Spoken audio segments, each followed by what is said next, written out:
যে আপনারা খাসির মাংস হোক, গরুর মাংস হোক বা আরও কিছু হোক, এই যে ছুরি দিয়ে জবাই করা ছাড়া লটকানো মাংস, এগুলো আপনারা পোস্ট করে ফেসবুকে বা কোনো রকমের মিডিয়াতে ছাড়বেন না।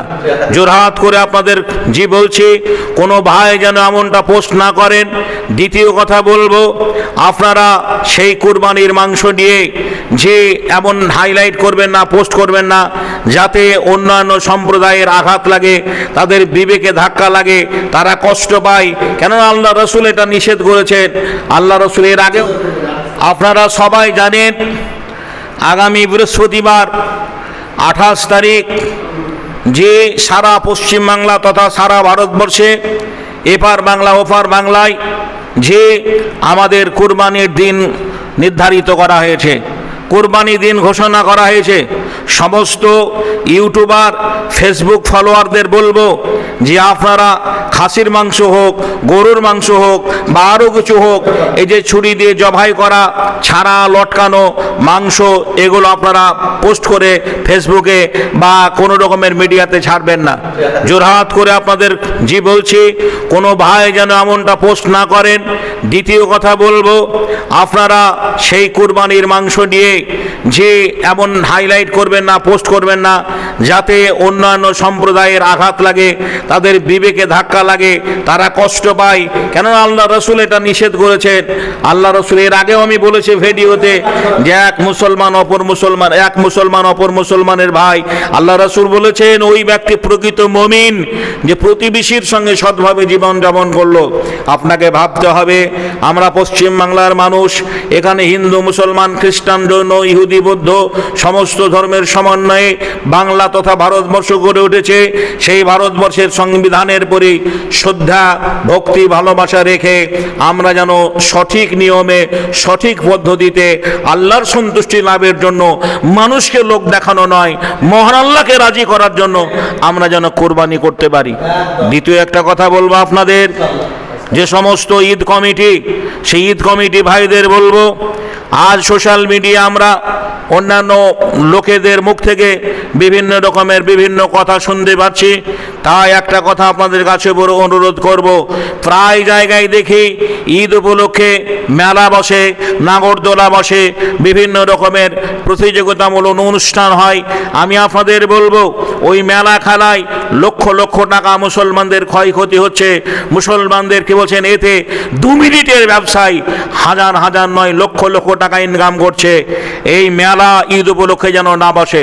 কোনো ঈদের আশপাশে ঘুগনি হোক, একেবারে ফুচকা হোক, আগে থেকেই নিষেধ করে দেবেন। যে ঈদ কমিটিকে জোরহাত করে বলবো, আপনার ঈদগাহ ময়দানের আনাচে কানাচে একেবারে 100 মিটারের ব্যবধানে যেন কোন রকমের দোকান বসার না বসে। কোনো মুসলমান ভাইরা যেন ঈদ উপলক্ষে সেই জায়গায় মানে একেবারে মেলা খেলা না বসায়। এই মেলা খেলা বসালে পরে আমাদের কি বলছেন ধর্মের অনেক রকমের ব্যাঘাত ঘটবে, ক্ষতি হবে। যে হয়তো কি বলছেন, আমার কেউ হয়তো কোনো অপসিপ কথা বলে দেবে, সেখানে ঝামেলা লাগতে পারে। যেখানে লোকের জ্ঞান যান সেখানে ঝামেলা হওয়া স্বাভাবিক।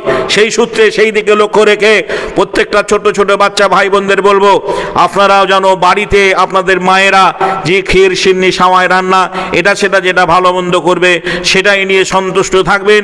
যে ফুচকা, তারপর আপনার কোকোকোলা, অমুক তমুক, এটা সেটা কি বলছেন, এই আইসক্রিম ফ্রি, এটা সেটা, যে সমস্ত হাবি জাবি বেলুন টেলুনে সমস্ত বিভিন্ন লোক এসে সেখানে গাঞ্জাম করে ভিড় জমায়, এমনটা যেন না করে। ঈদ কমিটিকে বলবো আবারও যে প্রত্যেকটা গ্রামের ঈদের ময়দান, ঈদের উপলক্ষে যেন কোনো রকমের মেলা না বসে, মেলা না বসানো হয়, কোনো দোকান বাজার যেন না বসে। এটা জোরহাত করে প্রত্যেকটা মুসলমান ভাইদের উদ্দেশ্যে বলছি, আপনারা এই দিকে সচেতন থাকবেন। গুজবে কান দেবেন না, গুজবে কান দেবেন না, গুজব ছড়াবেন না। যে শান্তি শৃঙ্খলা বজায় রেখে, এর আগেও বলেছি আবারও বলছি, আমরা বাংলার মানুষ, যে ভারতবর্ষের মানুষ, আমরা মুসলমান হলেও ভারত আমাদের, আমাদের ভারত। আমরা আমরা ভারত আন্দোলন, ভারতকে স্বাধীন করেছি আমরা স্বাধীনতা আন্দোলনের চরম ভূমিকা রয়েছে। মাস্টারদা, সূর্য সেন, প্রফুল্ল চাকি এরা যেমনি রক্ত দিয়েছেন তেমনি এদের সাথে সাথ মিলিয়েছেন আব্দুল্লাহ খান, আব্দুল গাফফার খান, লিয়াকত আলী, কি বলছেন সাবির আহমেদ, কি বলছেন ওবায়দুল্লাহ সিংঘি, মাতঙ্গিনী হাজরার পাশে কি বলছেন রওশনারা বেগম, এভাবে বহু কি বলছেন মুসলমানরা রক্ত ঝরিয়েছেন। সেই দিকে লক্ষ্য রেখে শুধু ভারতবর্ষ, অন্য কোনো ধর্মের নয়, এই ভারতবর্ষ খ্রিস্টানের ভারতবর্ষ, বৌদ্ধদের ভারতবর্ষ, হিন্দু সনাতনী ভাইদের ভারতবর্ষ, মুসলমানদের ভারতবর্ষ, ভারতবর্ষের সমগ্র জাতি, যে কি বলছেন সকল জাতি। এখানে আমি বলেছি এর আগেও যে মন্দিরে পুজো হবে, মসজিদে কি বলছেন আপনার কি বলছেন আজান হবে, গুরুদুয়ারে কি বলছেন প্রার্থনা হবে, গির্জায় প্রার্থনা হবে। আসুন আমরা নিজের ধর্মটার দিকে চর্চা করি, কোনো ধর্মের উপর আঙুল না তুলে, কোনো ধর্মের মানুষকে ঘৃণা না করে, কোনো ধর্মের প্রতি আমরা অবজ্ঞা না করে, নিন্দা না করে, নিজের ধর্মের প্রতি আমরা আস্থা রেখে ভালো করে আমরা নিজের ধর্মটাকে মেনে চলি। মানুষ যদি নিজের ধর্ম উপলব্ধি করে, নিজের ধর্মকে ভালোবাসে, তাহলে কারোর সঙ্গে কারো ঝামেলা হবে না, কারোর সঙ্গে কারো কি বলছেন আমার গণ্ডগোল হবে না, এখানে কি বলছেন আমরা অশান্তির বাতাবরণ হবে না। হ্যাঁ, আর এর আগেও হয়নি আপনার পূর্বপুরুষ উত্তরসূরিরা এই বাংলার মাটিতে মিলেমিশে কি বলছেন বসবাস করেছে, কোন রকমের অসুবিধা হয়নি। আল্লাহর কাছে পরিশেষে দোয়া করি আমরা যেন শান্তি শৃঙ্খলা বজায় রেখে এক অপরের প্রতি সম্প্রীতি রেখে, জি হিন্দু আমার ভাই, বৌদ্ধ আমার ভাই, খ্রিস্টান আমার ভাই, জি আপনার বহুদিন আগে স্বামী বিবেকানন্দের একটা পড়েছিলাম, ডোম ডোখল ল্যাট ব্যক্তি মুচি, এরা আমার ভাই, এরা ভারতের কি বলছেন আপনজন। আসুন আমরা ভারতবাসী সেই ভারতের উপরে সংবিধানের প্রতি শ্রদ্ধা ভালোবাসা রেখে আল্লাহ রাব্বুল আলামিন সকলকে যেন শান্তি শৃঙ্খলা বজায় রেখে বসবাস করার তৌফিক দান করেন। আমিন আমিন। এক শ্রেণীর মানুষ যে একেবারে ভেঙে পড়েছে, কারা? যেমনি আমরা সোশ্যাল মিডিয়ায় সনাতনী হিন্দু ভাইদের মা বোনদের দেখছি অঝোর নয়নে কান্না করছে, কেউ একেবারে বিষের শিশি হাতে নিয়ে সাংবাদিকদের সামনে বলছে যে অমুসলমান হিন্দু ভাইরাই বলছে মুসলমানদের কুরবানি করতে দেওয়া হোক, কুরবানি করতে না দিলে পরে আমাদের সংসার গরু পালন করে, গোশালা রয়েছে, গরু পালন করে আমরা গরু বিক্রি করি, এখন এই কুরবানির সময় একটা ভালো লাভজনক অর্থ পাবো।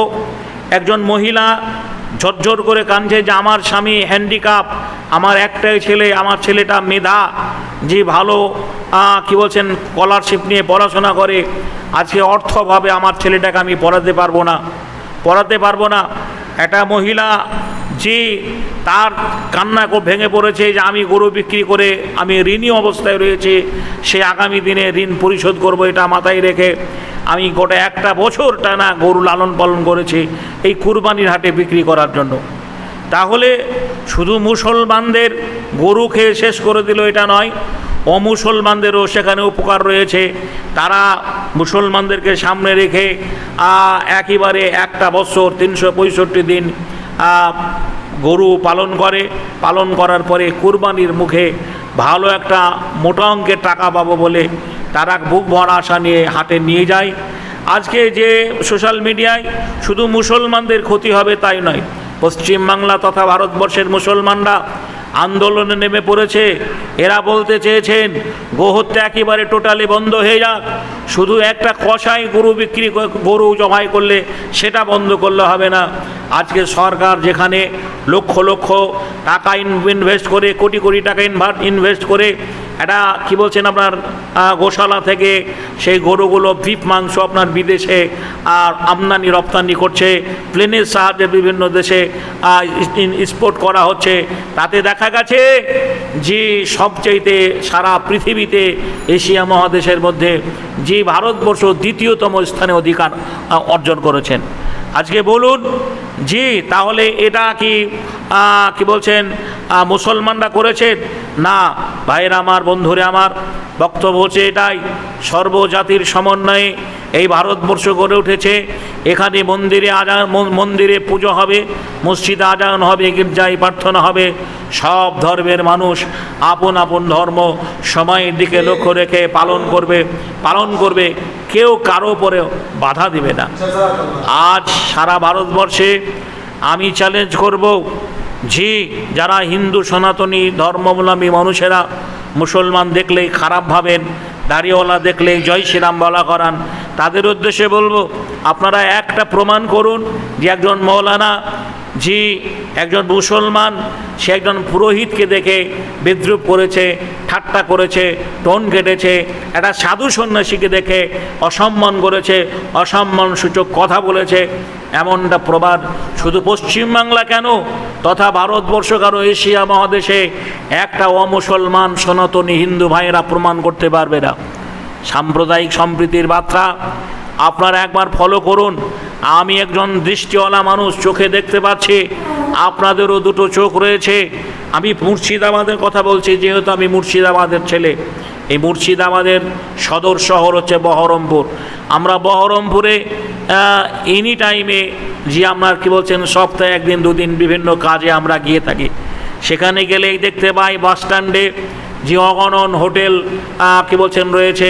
ওখানে রয়েছে আপনার অন্নপূর্ণা হোটেল, ওখানেও রয়েছে আপনার ঢাকেশ্বরী আদি হোটেল, ওখানে Lakshmi hotel, Durga hotel, Kali hotel, ওরই পাশে আকবর হোটেল রয়েছে। আপনি খোঁজ নিয়ে দেখবেন আকবর হোটেলে যত মুসলমানদের ভিড় না হয় তার থেকে বেশি ভিড় হয় অমুসলমানদের হোটেলে। মুসলমানরা এই জাতির বিচার করে না। মুসলমানরা দেখে না যে খাবারের দোকানটা হিন্দুদের দোকান, এটা সনাতনী ভাইদের দোকান। মগজে মুসলমানদের এটা আলেমরা ঢোকায়নি, ধর্মের মানুষ ঢোকায়নি। তাই তারা অবাধে সেখানে গিয়ে সসম্মানে গিয়ে তারা পয়সা দিয়ে পয়সার বিনিময়ে খাওয়া দাওয়া করে। অথচ এই বাংলার মাটিতে বহু আদর্শ মুসলিম হোটেল রয়েছে যেখানে নিরামিষ ভালো টপ র্যাঙ্কের খাবার পাওয়া যায়। শুধু মুসলিম মালিক বলে সেই হোটেলে তারা বারান্দায় পা দেয় না। তাহলে বলুন আরও বাস্তব প্রমাণ বলবো, গ্রাম অঞ্চলে গিয়ে দেখবেন প্রতিদিন বৈকেল বেলায় একটা গরিব মানুষ কালীপদ ওই অখিল দাস নিখিল দাস সারাদিন অক্লান্ত হাড়ভাঙা পরিশ্রম করার পরে তবুও তার সংসারটা শান্তিতে রাখার জন্য বৈকাল টাইমে কিছু একটা ভ্যানে পসরা সাজিয়ে ফুচকা দেখবেন। আগে শহরে যে ফুচকা কিনতে পাওয়া যেত, এখন প্রায় মুসলিম গ্রামে ফুচকা বিক্রি করে। যেমনি আমার গ্রামে 4-5 জন লোক ফুচকা বিক্রি করে। 10,000 মুসলিম এখানে বসবাস করেন, 4-5 জন লোক প্রতিদিন বৈকালবেলা আসে ফুচকা বিক্রি করতে। মুসলিম ছেলেমেয়েরা অবাধে ফুচকা খায়। কোনো আলেম নিষেধ করেনি, কোনো আলেম বলেনি যে ওরা অমুসলমান, ওরা সনাতন ধর্মের মানুষ, ওদের কাছে ফুচকা কিনবে না, ওদের কাছে ফুচকা খাবে না, কেউ বলেনি। অথচ যে অপপ্রচার মুসলমানদের করা হচ্ছে, সকালবেলায় দেখি একটা পসরা নিয়ে ঘুগনি বিক্রি করতে আসে একটা অমুসলিম। মুসলমানদের গ্রামে সকাল 8টা হতে হতে তার ঘুগনির হাঁড়ি ফাঁকা হয়ে যায়। আমি সনাতনী হিন্দু ভাইদের বলবো, কোনো একটা আমার মতো দাড়িওয়ালা টুপিওয়ালা যদি এক হাঁড়ি ঘুগনি বিক্রি করে আপনাদের দুর্গা মন্দিরের সামনে আবার চৌমাথায় আর শিব মন্দিরের পাশে যদি ওই মুসলমান লোকটা ঘুগনি বিক্রি করে, আমার মনে হয় সারাদিন বসে থাকলেও একটাও মুসলমান তার কাছ থেকে ঘুগনি কিনবে না। তাহলে তাদের মায়েরা এই শিক্ষা দিয়েছে, আঙুল তুলে বলেছে ও মুসলমান, ওদের কাছে ঘুগনি খেতে হয় না, ওদের খাবার খেতে হয় না, ওরা নোংরা, এইভাবে তার মগজে তার ব্রেনে ঢুকিয়ে দেওয়া হয়েছে। তাই অমুসলমান সনাতনী হিন্দু ভাইরা মুসলমানদের কাছে কোনো কেনাকাটা করে না। অথচ আমরা গলায় কাঠির মালা দেখে, কপালে তিলক দেখে, টিকি আছে দেখে, অথচ অমুসলমান চৈতন্য মহাপ্রভুর ভক্ত, শ্রীকৃষ্ণের ভক্ত, রামের ভক্ত, আমরা নির্দ্বিধায় কোনো রকমের তাদেরকে সংকোচ করি না। আমরা ভাবি লোকটা গরিব মানুষ, এটাই তার জীবিকা, এটাই তার বাঁচার পথ, তাই তারা অবাধে আমরা সেখানে কেনাকাটা করি। অমুসলমান সনাতনী হিন্দু ভাইদের বলবো, আপনারা এটা চারিদিকে গ্রাম বাংলায় তথা শহরতলিতে ফলো করে দেখবেন যে কারা সাম্প্রদায়িক সম্প্রীতির অক্ষুণ্ণ রেখেছেন। আমরা মুসলমান, যে কোনো ধর্মের প্রতি আমরা ঘৃণা করি না। আমার ইসলাম আমাকে শিক্ষা দিয়েছে, লা ইকরাহা ফিদ্দিন, লাকুম দীনুকুম ওয়ালিয়া দিন। তুমি তোমার ধর্ম করবে, আমি আমার ধর্ম করব। তবে আপনাদের কাছে করজোরে বলবো, জি আপনারা সোশ্যাল মিডিয়ায় এতদিন ধরে দেখতে পেলেন পশ্চিমবাংলার মাটিতে বিগত টিএমসি সরকার থাকার জামানায় যতগুলো অঘটন ঘটেছে, পশ্চিমবাংলার মাটিতে যতগুলো মন্দির ভাঙচুর হয়েছে, প্রতিমা ভাঙচুর হয়েছে, সবগুলোই সনাতনী হিন্দু ভাইরা ধরা পড়েছেন। সে ভিডিও আপনারা দেখেছেন, আমরা দেখেছি। একটা মুসলমান কি বলছেন, ওই প্রতিমা মন্দির প্রতিমাগুলো ভাঙচুর করেনি। কেন? সাম্প্রদায়িক দাঙ্গা লাগানোর জন্য মুসলমানদের উপরে চাপিয়ে দেওয়া হয়েছে, মুসলমানদের উপরে চাপিয়ে দেওয়া হয়েছে। তাই বলবো, আপনার আল্লাহ রাব্বুল আলামিন, আপনি রক্ত মাংসের গড়া মানুষ, আপনি কোনো মায়ের সন্তান, আমি কোনো মায়ের সন্তান।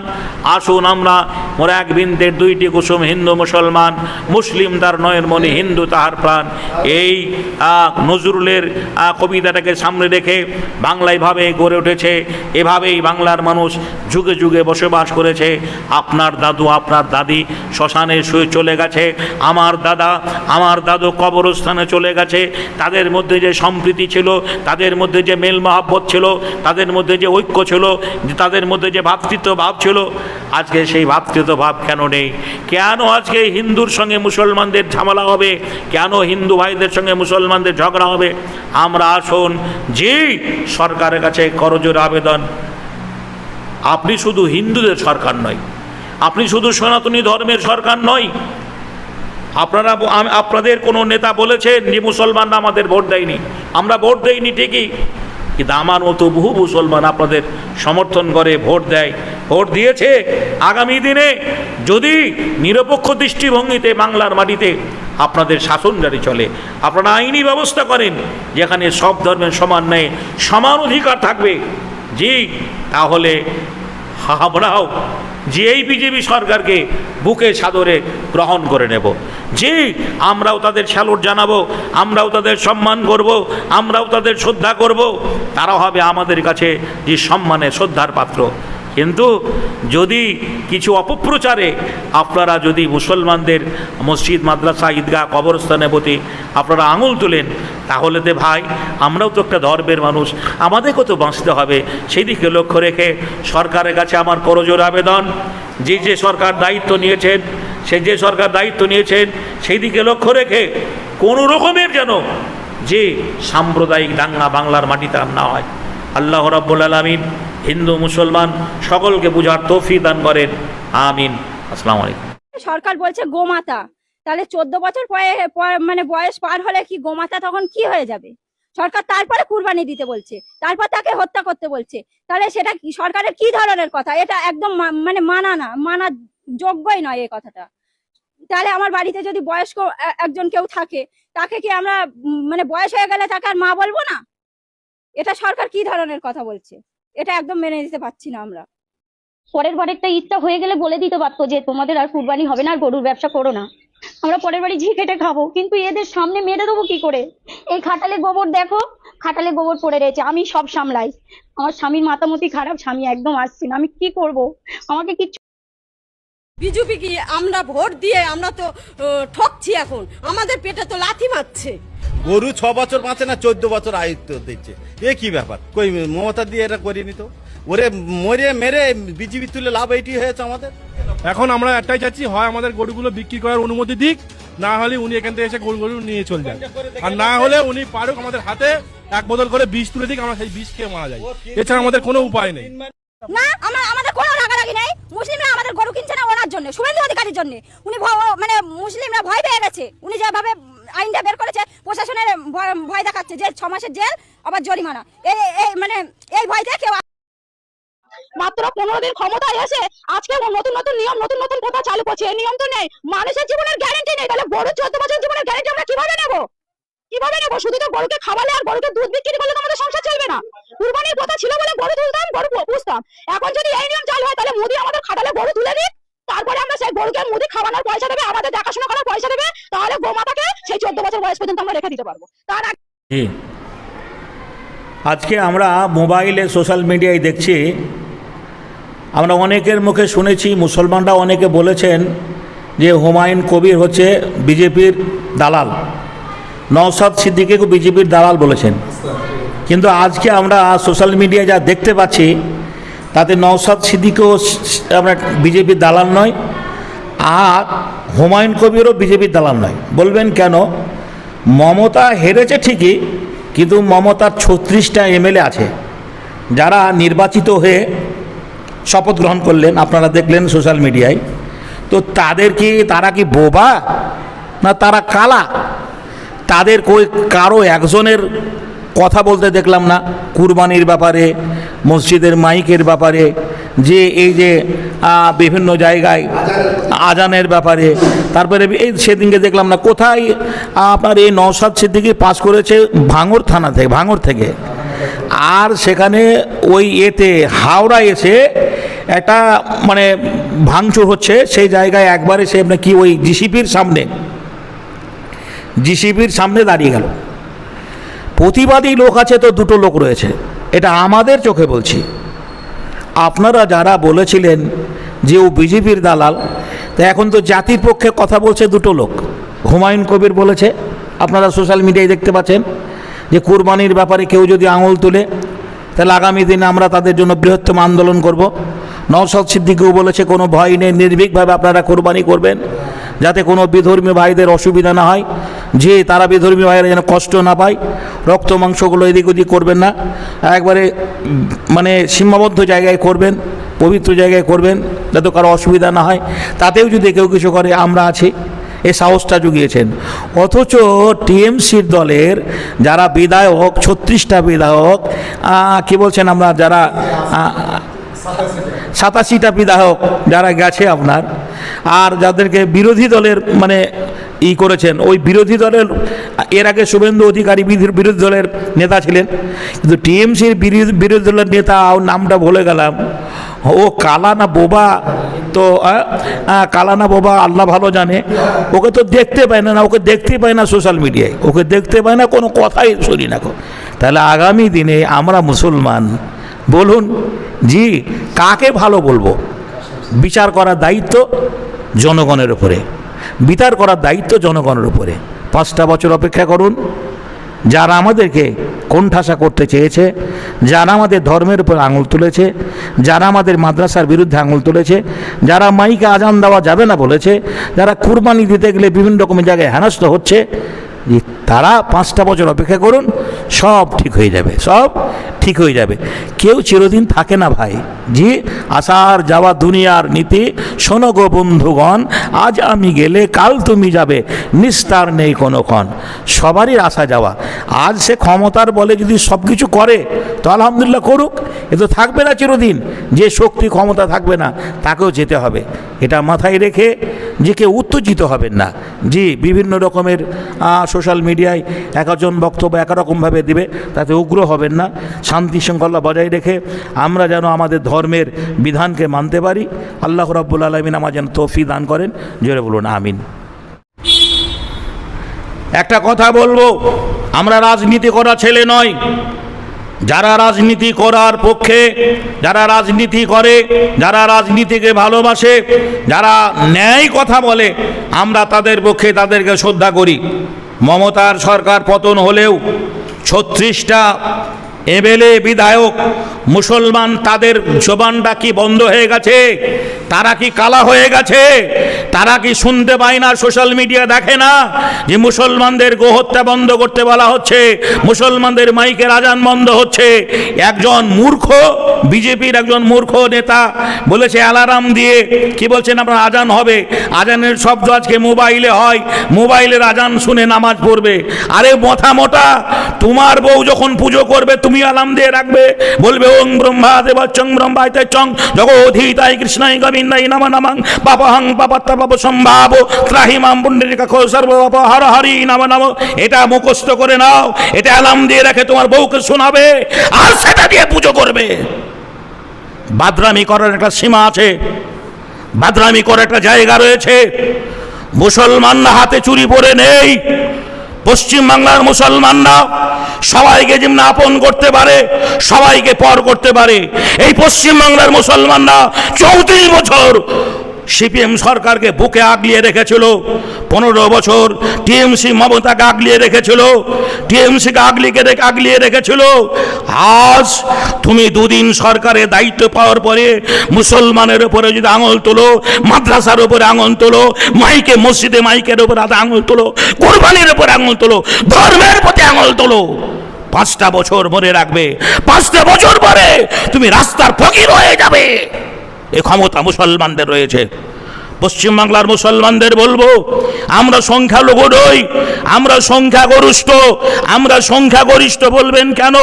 আজকে ওরা সংখ্যালঘু সংখ্যাগরিষ্ঠ বলছে, মতুয়া সম্প্রদায় আলাদা, আদিবাসী সম্প্রদায় আলাদা। আরে হাতে গোনা সনাতনী ধর্মের মানুষেরা হাতে গোনা কটা? আমাদের কাছে হিসাব নেই। পশ্চিমবাংলার মুসলমানরা সংখ্যালঘু নয়, রাজনীতির প্ল্যাটফর্মে সংখ্যালঘু করা হয়েছে। আইএসএফ আমার ভাই কি বলছেন আপনার ওই নওশাদ সিদ্দিকী করেছেন, এখানে হুমায়ুন কবির কি একটা দল করলো আপনার বাঁশিছে আপনার না আপনার ওই হুমায়ুন কবির আম জনতা উন্নয়ন পার্টি। জি, এই মুসলমানদের কাছে পায়ে ধরে বলবো, আগামী 5 বছরে মুসলমানরা এক প্ল্যাটফর্মে আমি নওশাদ সিদ্দিকের পায়ে ধরে বলবো, হুমায়ুন কবিরের পায়ে ধরে বলবো, আমি আরো যে সমস্ত মুসলমান ভাইরা কংগ্রেস করেন, সিপিএম করেন, টিএমসি করেন, বিভিন্ন দলে বিভক্ত হয়ে গেছেন, ডিভাইড হয়ে গেছেন, আসুন হানাফি আমার ভাই, দেওবন্দি আমার ভাই, বেরেলি আমার ভাই, আহলাদিস আমার ভাই, ফতোয়ার দিন আর নয়, শেষ হয়ে গেছে। আসুন আমরা কাঁধে কাঁধ মিলিয়ে আমার ইমানকে বাঁচাতে হবে, আমার মাইকের আজান বাঁচাতে হবে, আমার মাদ্রাসা বাঁচাতে হবে, আমার মসজিদ বাঁচাতে হবে, আমার কোরআন বাঁচাতে হবে। নারায়ে তাকবীর। মাশাআল্লাহ, মাশাআল্লাহ, জাযাকাল্লাহ। বলতে যাচ্ছিলাম, সকলের কাছে করজোর আবেদন, বিভিন্ন সোশ্যাল মিডিয়ায় বিভিন্ন রকমের বিভিন্ন বক্তার বক্তব্য শুনে উত্তেজিত হবেন না। মুসলিম ভাইদের কাছে করজোর আবেদন, সামনে আমাদের বছরে একটা পবিত্র দিন, যেটা ইব্রাহিম আলাইহিস সালাম তার নিজের সন্তান ইসমাইলকে কোরবানি দিয়েছিলেন, যেটা ইসলামের বিধান, যেটা ইসলামের আইন। এই আইনের প্রতি এটা আজকের জন্য এই আইনটা প্রযোজ্য নয়, এটা ইসলাম আসার পর থেকেই আমরা মুসলমান, কোরআন হাদিসে বিশ্বাসী। তাই করজোর আবেদন করে বলবো, আপনারা উত্তেজিত হবেন না, যাতে অন্য কোনো বিধর্মী ভাইরা কষ্ট পায়, আঘাত পায়। যে এমন একটা জায়গায়, নির্দিষ্ট জায়গায় কোরবানি করবেন, রক্ত মাংস যেন কেউ দেখতে না পায়। হাড় হাড্ডিগুলো যে রাস্তাঘাটে এদিক সেদিক করে ফেলে রাখবেন না। যে প্রয়োজন হলে আপনি ঠিক জায়গায় মাটিতে গেড়ে দেবেন। তারপরে গোস্ত মাংসগুলো যেগুলো বিলি বন্টন হবে, সেই সময় দিকে লক্ষ্য রেখে যে আস্তে বাইক নিয়ে যারা যাবেন আত্মীয়র বাড়ি, তারা স্থিরভাবে যে আপনার একবারে বিধান অনুযায়ী হেলমেট, শু, জুতো পরে যে আস্তে আস্তে গিয়ে আপনার আপনজনের বাড়িতে গোস্ত পৌঁছে দেবেন, যাতে রক্ত মাংসগুলো রাস্তায় পড়তে না যায়। যে আল্লাহ রাব্বুল আলামিন যে সকলের কাছে যেন আমরা দোয়া চাই। আমরা বিশ্ববাসী মুসলমান আল্লাহর কাছে পরিশেষে দোয়া করি, পশ্চিমবাংলার মানুষ যেন আমরা সঠিকভাবে ইসলামের বিধানকে সামনে রেখে আমরা যেন কুরবানি করতে পারি। জোরে বলুন আমিন। পশু কুরবানি দেবে, সেটা 14 বছরের, তাদের কি কোনো বার্থ সার্টিফিকেট আছে? 96 প্রায় 3 কোটি মুসলমান বসবাস করে পশ্চিমবঙ্গে। সেখানে দাঁড়িয়ে আপনি একজন সম্প্রদায়ের নেতা হিসেবে কাজ করছেন, সেই দিক দিয়ে 3 কোটি মুসলিম সম্প্রদায়কে কিভাবে আশ্বস্ত করবেন? কারণ ভারতবর্ষ 2 নম্বর আছে বিশ্বের মধ্যে বিফ এক্সপোর্টে, পাশাপাশি যে বিফ কোম্পানি থেকে চাঁদা দেওয়া হচ্ছে সেটাও কিন্তু ভারতীয় জনতা পার্টিকে সবথেকে বেশি চাঁদা দিচ্ছে। তারপরেও যে পশ্চিমবঙ্গে গরু হত্যা নিয়ে যে কঠোর পদক্ষেপ নিয়েছে, তাতে কি মুসলিম সম্প্রদায়ের মানুষ যারা কোরবানি দেয়, যারা উৎসর্গ করে নিজের দেখুন, যে জিও বেরিয়েছে বা যে বলি উল্লেখ করে, যেটা গোহত্যা সম্বন্ধে যে জিও বেরিয়েছে বা যে অর্ডার বেরিয়েছে, সেটা কোনো মতেই মুসলমান সম্প্রদায়ের এই যে কুরবানি বা যেটা ঈদুল আজহা এটার সঙ্গে এক করলে চলবে না। এটা গোটা বিশ্বের মুসলমানরা এক মাস ব্যাপী যেমন রোজা রাখার পর খুশির ঈদ পালন করে, ঈদুল ফিতর পালন করে, একইভাবে ঠিক ওই সময়ের থেকে 2.5 মাস পরে চাঁদ দেখে কুরবানি হয়। এখানে কোনো কম্প্রোমাইজ মুসলমান সমাজের মানুষ করবে না। তবে হ্যাঁ, মুখ্যমন্ত্রী আমাকে পার্সোনালি বলেছেন যে আপনি একজন মুসলিম সমাজের মানুষ, দায়িত্বশীল নেতৃত্ব, একটা নতুন পার্টিতে বিলং করছেন বা বিধানসভায় সদস্য হচ্ছেন, আপনি দেখুন এই সম্প্রদায় যেন ওপেন কিছু না করে, সাইলেন্টলি করতে বলেছে, ঘেরাঘোরা জায়গাতে, নিজেদের জায়গাতে, যাতে অপরের কোনো অসুবিধা না হয় সেটা দেখার জন্য বলেছেন। আমি আপনাদের মাধ্যমে আজকেও দুপুরে 12টার পরে প্রেস কনফারেন্স করে বলেছি, কালকে বিধানসভায় দাঁড়িয়েও বলেছি। তো আমরা বলবো মুসলমান সমাজের এই পবিত্র কুরবানি নিয়ে কোনো এত যে বিভিন্ন রকম ধরনের প্রচার আসছে, ভয় দেখানো হচ্ছে, ভীতি দেখানো হচ্ছে, এতে একশনের কতিপয় স্বার্থন্বেষী মানুষ এটাকে বেশি বেশি করে মুসলিম সমাজের এই ঈদুজ্জোয়াকে নিয়ে কথা বলছে। এগুলা মোটেই, আর একদম কিছু পুলিশ আধিকারিক তাদের নিজেদের এই সরকারের কাছে তাদের নাম্বার বাড়ানোর জন্য তারা অতিরঞ্জিত কিছু নির্দেশিকা দিচ্ছেন। কাউকে বলছেন এই 14 বছরের পশু দেখাতে হবে, তারপরে কুরবানি দেওয়া হবে। আমি সেই সব পুলিশ আধিকারিককেও বলবো, আর রাজ্যের মুখ্যমন্ত্রীকেও বলেছি যে একজন পশু কুরবানি দেবে, সেটা 14 বছরের, তাদের কি কোনো বার্থ সার্টিফিকেট আছে? তো কি করে তার বছর নির্ধারণ করবে? সব হিন্দু সম্প্রদায় কোথায় গোমাতার কোনো আমাদের অসুবিধা নেই, ওনাদের গোমাতা ওনাদের ধর্মের মতো তেনারা গোমাতা বলবেন, আমাদের কোনো অসুবিধা নাই। কিন্তু যেটা আপনাদের একজন সাংবাদিক বলল, ভারতবর্ষের আগে দেখুন যে ভারতবর্ষ থেকে এক্সপোর্ট ইম্পোর্ট হয়, গরু বা মোষের মাংস এক্সপোর্ট ইম্পোর্ট হয়। তারা কারা করে? তারা বেশিরভাগটাই দিল্লিতে যতগুলি কসাইখানা আছে, শাটার হাউস আছে, তো এদের অধিকাংশই হিন্দুত্বরা চালায়, হিন্দু মালিকানা চালায়। তারা কোটি কোটি টাকা গভর্নমেন্টকেও রেভিনিউ দেয়, তারা ফরেন মানিও সংগ্রহ করে। এসআইআর এর লিস্টে অ্যাডজুডিকেশন যদি থাকে তাহলে ভোট দিতে পাবে না, কিন্তু আবার দেখেন অনেকেই ভোটের তালিকা যে পেরিয়েছে, মানে প্রার্থীর তালিকা, মানে ভোটে দাঁড়ানো যাবে। আমরা ভোট যখন বার হলো না, লিস্ট যখন বেরোলো, তখন দেখলাম অনেক নেতা মন্ত্রী এমএলএ এর নাম নেই, আবার তারা প্রার্থী তালিকায় তাদের নাম আছে, মানে তারা ভোটে দাঁড়িয়ে ভোট নিতে পারবে, অথচ যাদের মানে সাধারণ পাবলিক মানুষ, যারা সাধারণ মানুষ, তাদের অ্যাডজুডিকেশন আছে বলে ভোট দিতে পাবে না।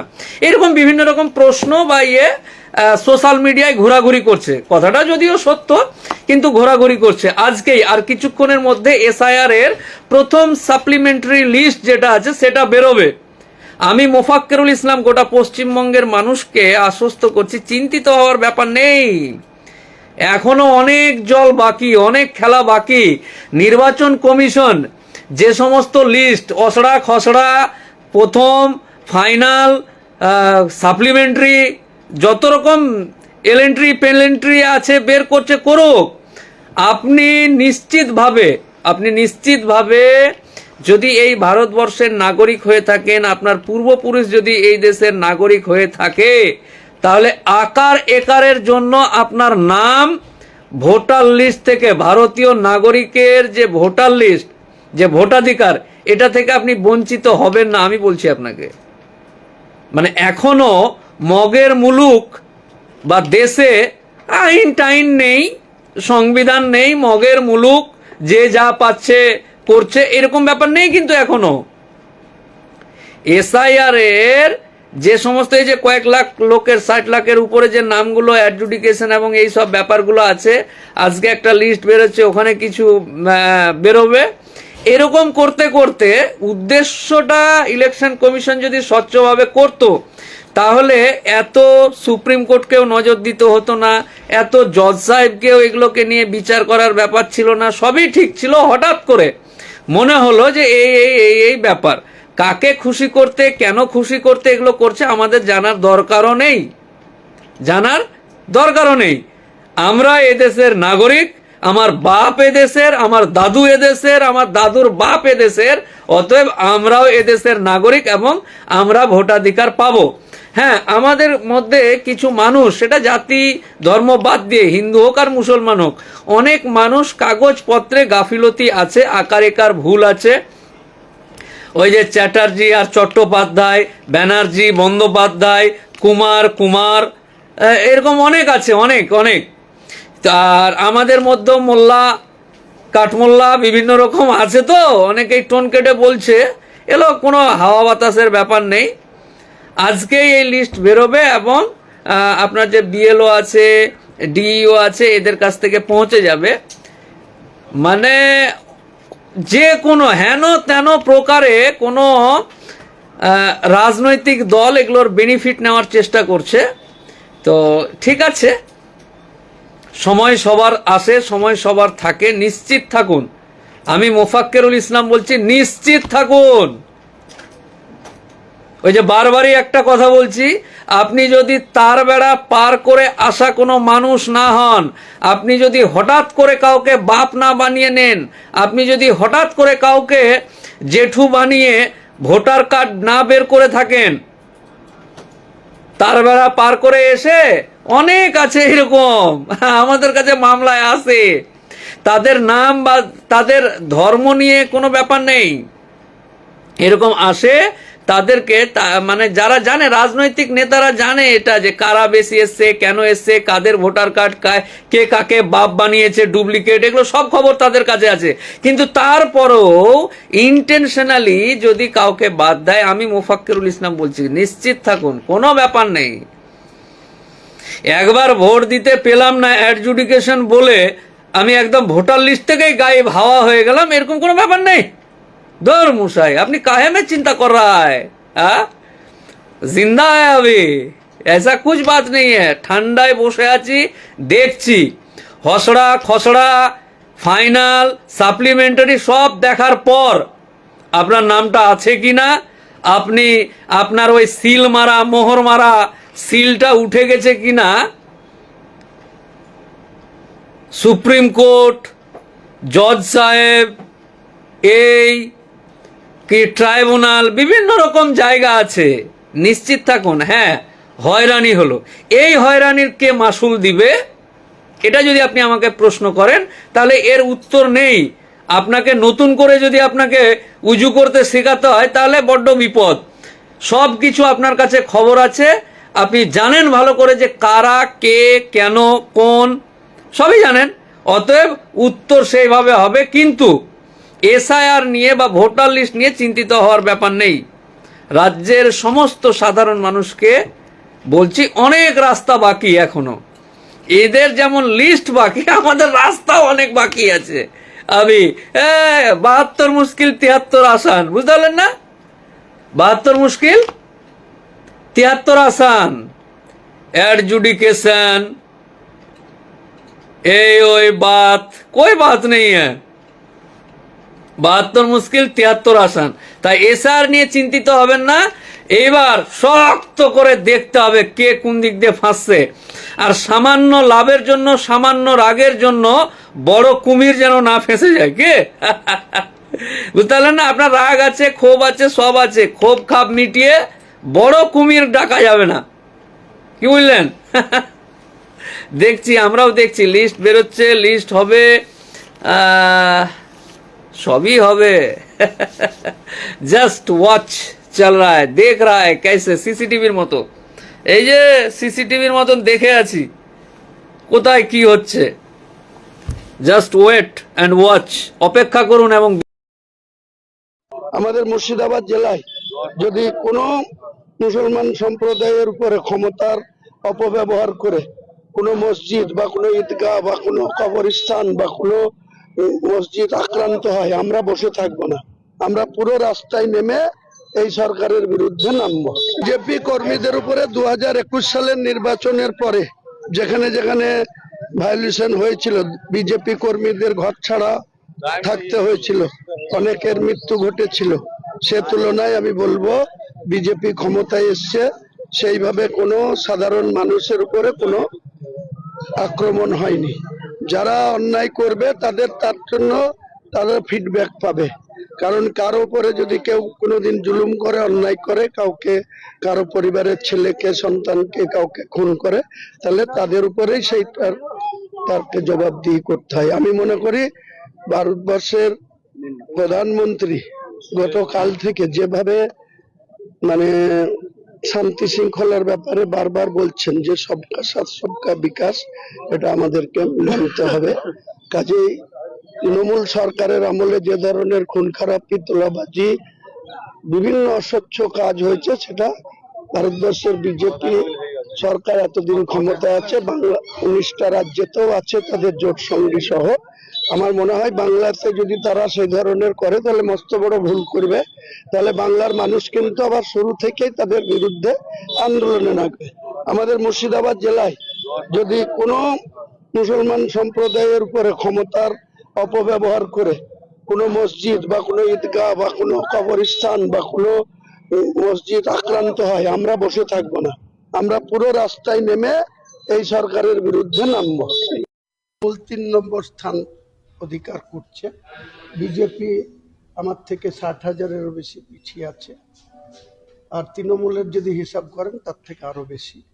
আমি আগেই বলেছিলাম, এবং আমি বলেছিলাম রেজিনগরে আমার মার্জিন 80,000 ছাড়াবে, সেটাই হবে। দেখবেন 15 রাউন্ড কমপ্লিট হোক, তখন বিশাল রেজাল্ট। কি বলবেন?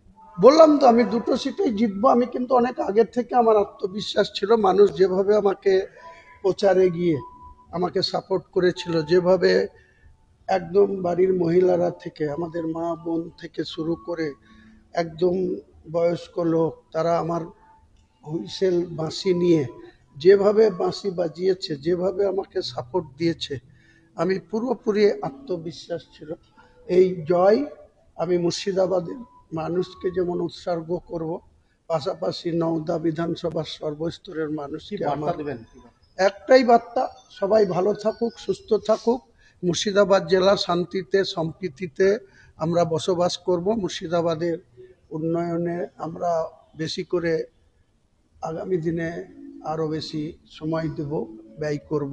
মমতার কেন্দ্রে তো হচ্ছে, আমি আগেই বলেছি, দেখবেন 2টো রেকর্ড হবে। এক হচ্ছে যে রাজ্যের বিরোধী দলনেতা শুভেন্দু অধিকারী 2টো কেন্দ্রে কন্টেস্ট করছে, নন্দীগ্রামের আগেই মমতা ব্যানার্জিকে হারিয়েছিল 1956 ভোটে 2021-এ।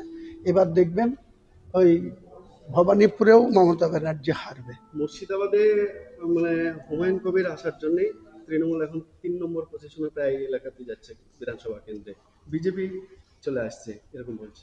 আসলে তো কি হলো, কারণ হুমায়ুন কবিরকে যখন অসম্মান করেছিল, হুমায়ুন কবিরকে যখন সাসপেন্ড করেছিল, 3বার এই শুভেন্দু অধিকারীদের বিরোধিতা করার জন্য, যখন শুভেন্দু অধিকারী বলে মুসলমান এমএলএদের বিধানসভা থেকে চ্যাংদোলা করে রাস্তায় ফেলবো, তার বিরোধিতা করতে গিয়ে হুমায়ুন কবিরকে যখন তৃণমূলের ডিসিপ্লিনারি কমিটি ওই ববি হাকিম, অরূপ বিশ্বাস, চন্দ্রিমা ভট্টাচার্য, শুভনদেব চ্যাটার্জিরা শোকজ করে, অসম্মান করে, তখন মনে ছিল না? আর একটাই বুলি শিখেছিল যে বিজেপি এসে যাবে আমাকে ভোট না দিলে। বিজেপি এসে গেল তো আমার কি যায় আসলো? হুমায়ুন কবিরের কি দায় নাকি যে মমতা ব্যানার্জিকে মুখ্যমন্ত্রী করার জন্য মুসলমান ভোট সব মমতা ব্যানার্জিকে দিতে হবে? আর আমাকে বলা হচ্ছে ভোট কাটুয়া।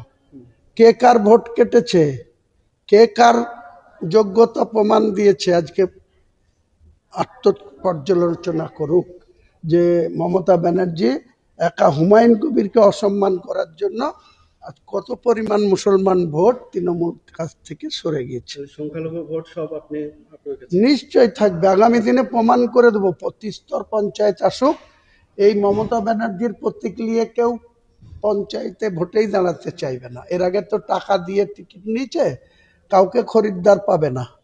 আমরা কোনো টাকা দিয়ে কাউকে টিকিট দেব না, আমরা এমনি ভালোবেসে আমাদের কাছে যারা আসবে আমজনতা উন্নয়ন পার্টিটা করবে গোটা মুর্শিদাবাদ সহ বাংলায়।